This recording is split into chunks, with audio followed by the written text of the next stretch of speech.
Friends இந்த நண்டு வறுவலை பாருங்க நான் பார்க்கவே எவ்வளோ ஒரு சூப்பராக இருக்கும் டேஸ்ட்டும் அந்தளவுக்கு சூப்பராக இருக்கும். நீங்கள் இந்த மாதிரி காரக்குழம்பு புளிக்குழம்பு ரசம் சாப்பாடு அதுக்குள்ளே வச்சு சாப்பிடும்போது இதோட டேஸ்ட்டும் அந்த அளவுக்கு சூப்பராக இருக்கும். நம்ம மிளகெல்லாம் சேர்த்து பண்ணதுனால குழந்தைங்களாம் கொடுத்தீங்கன்னா சட்டன் சரியெல்லாம் பிடிச்சிருந்தா சட்டன் சரியாயிடும். டேஸ்ட்டும் அந்தளவுக்கு சூப்பராக இருக்கும். நல்லா காரசாரமாக அந்தளவுக்கு நல்ல டேஸ்ட் சூப்பராக இருக்கும். இன்னைக்கு சூப்பரான நண்டு வறுவல் தான் பண்ண போகிறோம். எப்படி செய்யலான்னு பார்க்கலாமா?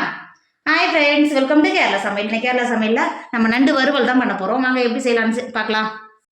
1/2 கிலோ நண்டு எடுத்திருக்கேன். இன்றைக்கி நண்டு வறுவல் தான் பண்ண போகிறாங்க. பார்த்தீங்களா, நண்டை நல்லா க்ளீன் பண்ணிவிட்டு ஒரு 2 டைம் நல்லா கழுவிட்டு எடுத்து வச்சுருக்கேன். இப்போ நண்டை மாற்றி வச்சுக்கோங்க. நண்டு வறுவலுக்கு நம்ம மசாலா ரெடி பண்ணிக்கலாம். ஒரு மிக்சர் எடுத்துக்கோங்க. 1 டேபிள் ஸ்பூன் பெருஞ்சீரகம் சேர்த்துக்கோங்க. அது கூடவே 1 டேபிள் ஸ்பூன் ஜீரகம் சேர்த்துக்கோங்க. சேர்த்து கொடுத்துட்டு அது கூடவே 2 டேபிள் ஸ்பூன் மிளகு சேர்த்துக்கோங்க. சேர்த்து கொடுத்துட்டு மிக்ஸி மூடி நல்லா பவுடர் அரைச்சி எடுத்துக்கோங்க. இப்போ பாருங்கள், நம்ம அரைச்சி எடுத்தது இந்த அளவுக்கு நல்லா பவுடராக இருக்கணும். இப்போ மிக்ஸி மூடி மாற்றி வச்சுக்கோங்க. நண்டு வறுவல் பண்ணுறதுக்கு அடுப்பில் ஒரு இரும்பு கடாய் வச்சுக்கோங்க. 2 குழிக்கரண்டி அளவு எண்ணெய் சேர்த்துக்கோங்க. கொஞ்சம் எக்ஸ்ட்ராவே எண்ணெய் சேர்த்துக்கோங்க. எண்ணெய் சேர்த்து எண்ணெய் நல்லா சூடாகிடுச்சு. 1/2 டேபிள் ஸ்பூன் கடுகு சேர்த்துக்கோங்க. அது கூடவே 1/4 டேபிள் ஸ்பூன் வெந்தயம் சேர்த்துக்கோங்க. வெந்தயம் சேர்த்துங்க நல்லா வாசனையாக இருக்கும். சேர்த்து கொடுத்துக்கோங்க. கடுகு வெந்தயம் சேர்த்து நல்லா பொரிஞ்சு வந்துருச்சு. 2 கொத்து கருவேப்பிலை சேர்த்துக்கோங்க. கூடவே பெரிய சைஸ் வெங்காயத்தை பொடியாக கட் பண்ணி வச்சுருக்கேன். இப்போ சேர்த்து கொடுத்துக்கோங்க. அது கூடவே ஒரு கைப்பிடி அளவு நல்லா சின்ன வெங்காயத்தை தோல் நீக்கிட்டு எடுத்து வச்சுருக்கேன். இப்போ சேர்த்து கொடுத்துக்கோங்க. சின்ன வெங்காயம் சேர்த்து பண்ணும்போது டேஸ்ட் நல்லாயிருக்கும். சேர்த்து கொடுத்துக்கோங்க. சேர்த்து கொடுத்துட்டு வெங்காயம் வதங்கிறதுக்கு 1 டேபிள் ஸ்பூன் உப்பு சேர்த்துக்கோங்க.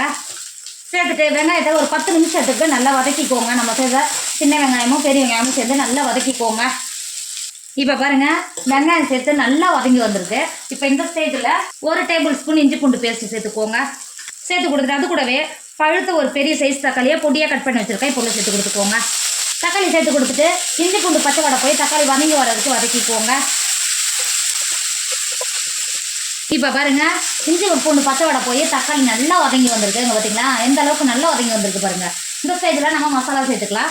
2 டேபிள் ஸ்பூன் மிளகாத்தூள் சேர்த்துக்கோங்க. உங்கள் காரத்துக்கு அனுசரித்து மிளகாத்தூள் சேர்த்துக்கோங்க. கொஞ்சம் எக்ஸ்ட்ரா காரமாக இருந்தால் தான் டேஸ்ட்டும் நல்லாயிருக்கும். சேர்த்து கொடுத்துக்கோங்க. அது கூடவே 2 டேபிள் ஸ்பூன் மல்லித்தூள் சேர்த்துக்கோங்க. 1/2 டேபிள் ஸ்பூன் கரம் மசாலா சேர்த்துக்கோங்க. சேர்த்துட்டு மசாலாவோட பச்சை வடை போகிற வரைக்கும் நல்லா வதக்கிக்கோங்க. தண்ணி எதுவும் சேர்க்காமலே நம்ம சேர்த்த எண்ணெயிலேயே வதக்கிக்கோங்க. இப்போ பாருங்கள், நம்ம தண்ணி எதுவும் சேர்க்கலை. ஆனால் மசாலாவோட நல்லா பச்சை வடை போய் நல்லா வதங்கி வந்திருக்கு. இந்த ஸ்டேஜில் 1/4 கப்பு தண்ணி சேர்த்துக்கோங்க. சேர்த்துட்டு ஒரு டைம் நல்லா கிண்டி கொடுத்துக்கோங்க. கிண்டி கொடுத்து ஒரு 2 செகண்ட் நல்லா கொதிக்க விடுங்க. இப்போ பாருங்கள், தண்ணி சேர்த்து எந்த அளவுக்கு நல்லா கொதிக்க ஆரம்பிச்சிருச்சு பார்த்தீங்களா. ஒரு டைம் நல்லா கிண்டி கொடுத்துக்கோங்க. கிண்டி கொடுத்துட்டு நம்ம ஏற்கனவே கழுகி மாற்றி வச்சுருக்கோங்கல்ல நண்டை பொருள் சேர்த்து கொடுத்துக்கோங்க. நண்டை சேர்த்து கொடுத்துட்டு ஒரு டைம் நல்லா மசாலாவோட நல்லா கிண்டி கொடுத்துக்கோங்க.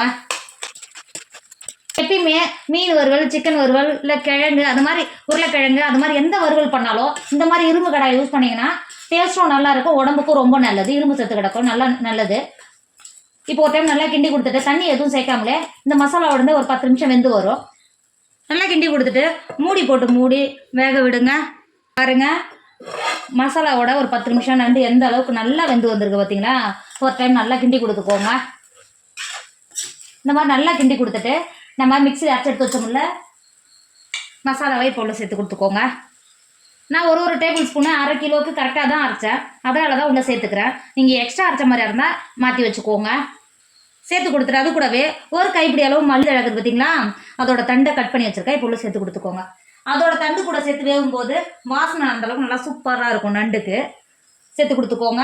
சேர்த்து கொடுத்துட்டு அது கூடவே நான் 1 டேபிள் ஸ்பூன் உப்பு சேர்த்துக்கிறேன். எனக்கு உப்பு கம்மியாக இருக்கிற மாதிரி இருக்குது, அதனால் 1 டேபிள் ஸ்பூன் உப்பு சேர்த்துக்கிறேன். சேர்த்து கொடுத்துக்கோங்க. சேர்த்து கொடுத்துட்டு ஒரு டைம் நல்லா கிண்டி கொடுத்துக்கோங்க. இந்த அளவுக்கு நல்லா கிண்டி கொடுத்துட்டு வேகிறதுக்கு நான் 1/4 கப்பு தண்ணி சேர்த்துக்கிறேன். சேர்த்து கொடுத்துக்கோங்க. இந்த அளவுக்கு தண்ணி சேர்த்து கொடுத்துட்டு ஒரு டைம் நல்லா கிண்டி கொடுத்துக்கோங்க.